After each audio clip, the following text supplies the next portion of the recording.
আমিও ভালো আছি। তো আবার আসলাম আপনাদের মাঝে আরেকটি ভিডিও নিয়ে। তো এই ভিডিওতে আমি কথা বলবো আরেকটি গাছ সম্বন্ধে, যে গাছটির নাম হইলো আপনার কচু গাছ। হ্যাঁ, আমি কচু গাছ সম্বন্ধে বলবো যে আপনার কচু গাছের কিছু ক্ষতির নমুনা আছে, তারপরে ব্যবস্থাপনা আছে, এবং আপনারা কচু গাছটি থেকে কখন আপনারা লতি মানে কখন গাছটি সম্পূর্ণ কচু গাছটি বিক্রি করা বা খাওয়ার যোগ্য হবে, মানে কোন সময়ে, মানে আপনাদের লাগার কোন সময় হবে, এটা আমি বলবো। তো তার আগে আপনাদের সুন্দর মতো কচুর নিচটা যেটা মাটির নিচে থাকে, আমি অনেক শিওর বেশিরভাগ লোক কিন্তু জানেন না যে কচুর পাতাদানে কিন্তু ডেরাও দিচ্ছে, কিন্তু মাটির নিচটা কীরকম হয় সেটা জানেন না। মাটির নিচে এতে শক্ত কচুর মতো ওটা কীরকম, তারপরে শিপাগুলো কীরকম হয় আমি জানেন না।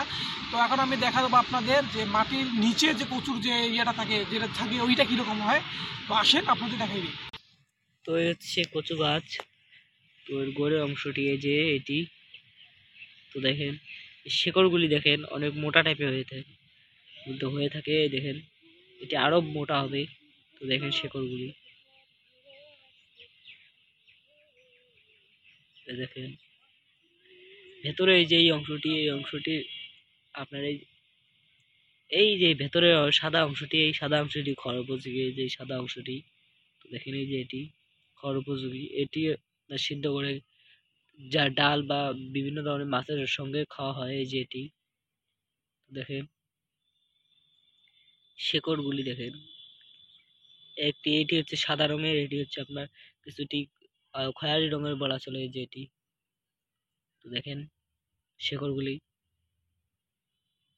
তো এতটুকু গাছেই দেখেন এটি খড় উপযোগী, সম্পূর্ণটি খড় উপযোগী।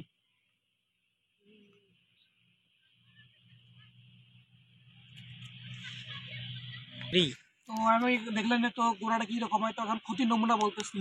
তো পাতার ওপর বেগুনি থেকে বাদামি রঙের গোলাকার দাগ পড়বে। তো পরবর্তীতে এই সমস্ত দাগ আকারে বেড়ে একত্রিত হয়ে যাবে এবং পাতা আস্তে আস্তে মরে মানে ঝলসে যাবে। পরে তা কচু ও কন্দে বিস্তার লাভ করবে আস্তে আস্তে।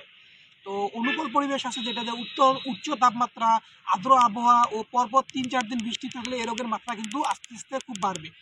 তো ব্যবস্থাপনা কীভাবে নেবেন? তো রোগ দেখা দেওয়ার সাথে সাথে প্রতি লিটার পানিতে ২ গ্রাম রিডোমিল Z72 ডব্লিউ অথবা ডাইথেন M45 মিশিয়ে ১৫ দিন পর পর ৩ থেকে ৪ বার প্রয়োগ করতে হবে। প্রয়োগ করার আগে ট্রিক্স মিশিয়ে নিতে হবে। এইভাবে আপনারা লোক যখন দেখা দেবে তখন অবশ্যই এইভাবে ব্যবস্থাপনা নেবেন। ফসল সংগ্রহ কখন করবেন? রোপণের ২ মাস পর থেকে ৭ মাস পর্যন্ত কিন্তু লতি হবে। তো তার ৭ মাস পর আপনারা সেইটা খাওয়ার উপযোগী হবে।